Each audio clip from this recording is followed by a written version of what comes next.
Hey everyone, long time no see. I hope you are all having a lovely start to the new year.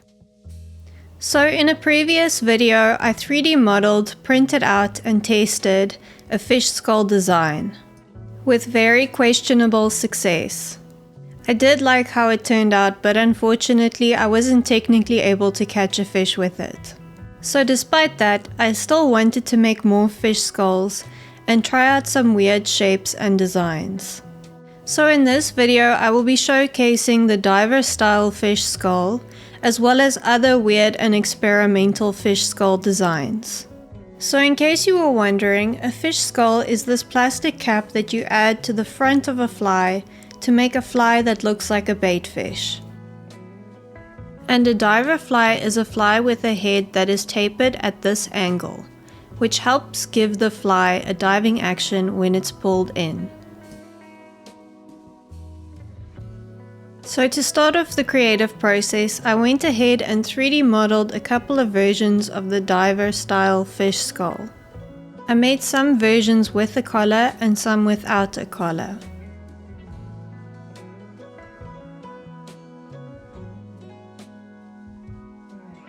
I also modeled a large and a small fish skull that had a lip at the front, similar to those used in crankbaits.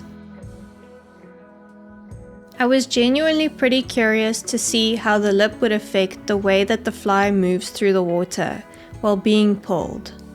I then went ahead and printed out the different variations.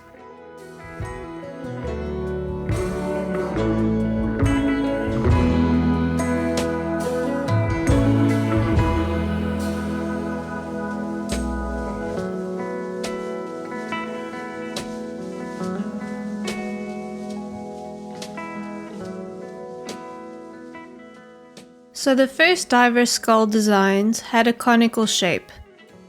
But after watching this fly tying video, I decided to make a fish skull design that had a flatter shape, similar to the fly's head shape in the video.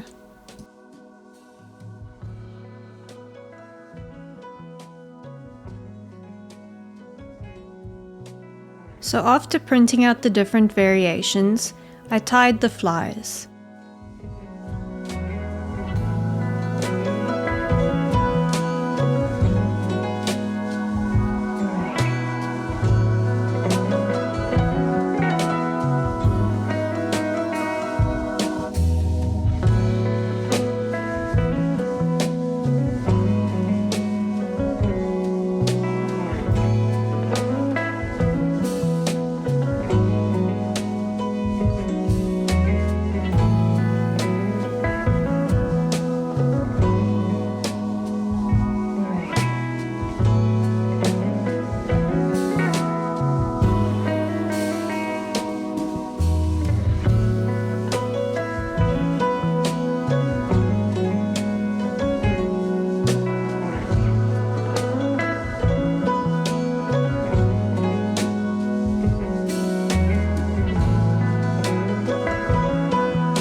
And finally it was time to go and test the flies out.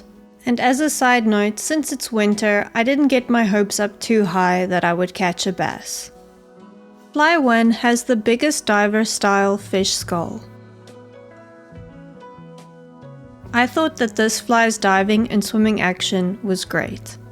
It did the diving motion as well as swaying to the side when the line retrieval is paused.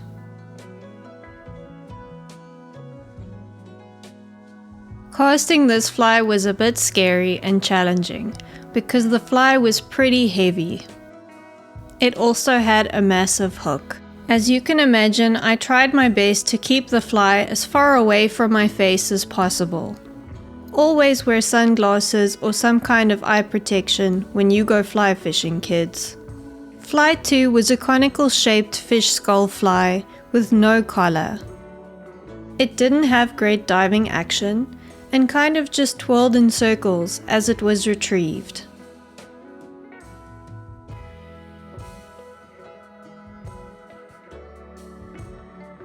It was much nicer to cast though, I think because its shape created a lot less wind resistance while flinging it through the air.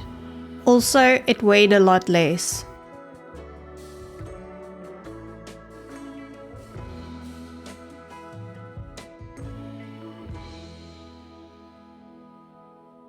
Fly 3 had a fish skull with a conical shape as well as a collar. Its diving and swimming action looked pretty great in my opinion.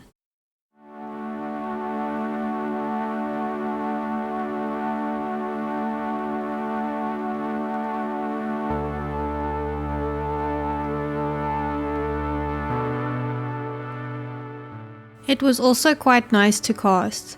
Again, like the previous fly, perhaps due to its aerodynamic shape.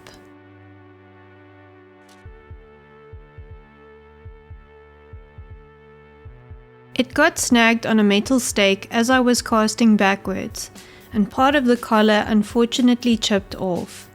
So if I print this variation again, I will definitely make the collar thicker to be more robust. Fly 4 is the flatter style fish skull that was trying to imitate the fly in the YouTube video. Its action seemed to be almost identical to that of the fly in the YouTube video. Unfortunately, I don't yet have a way of capturing the underwater view of the action, but for what I could see, the swimming movement was very good.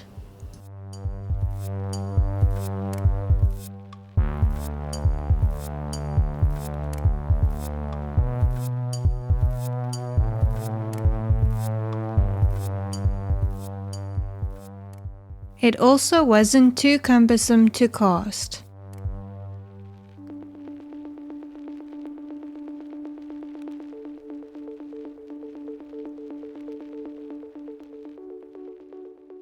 Finally, it was time to test out the two lipped fish skull designs.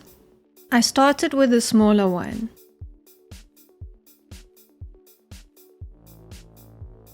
Interestingly, the action wasn't unlike the diver flies. In fact, it seemed to dive even more aggressively than the previous flies.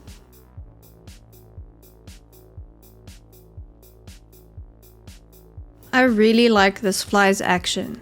It was also surprisingly easy to cast, despite the weird shape.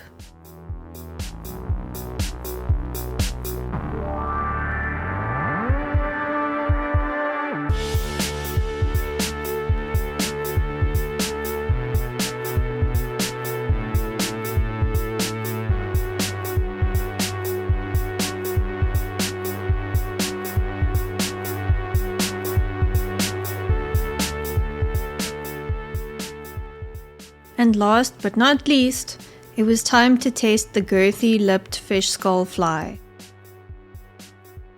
It sinks pretty fast but seems to have quite lively swimming movement when retrieved.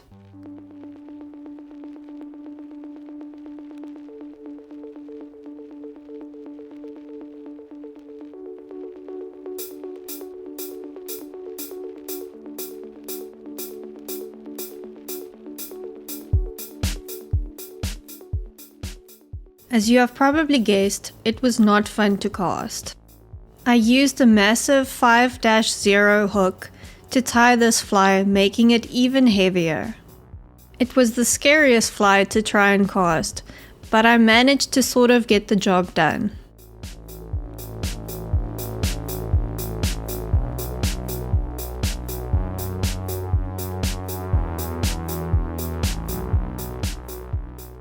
So after comparing all the designs, I'd have to say that these 3 fish skulls were my favorite.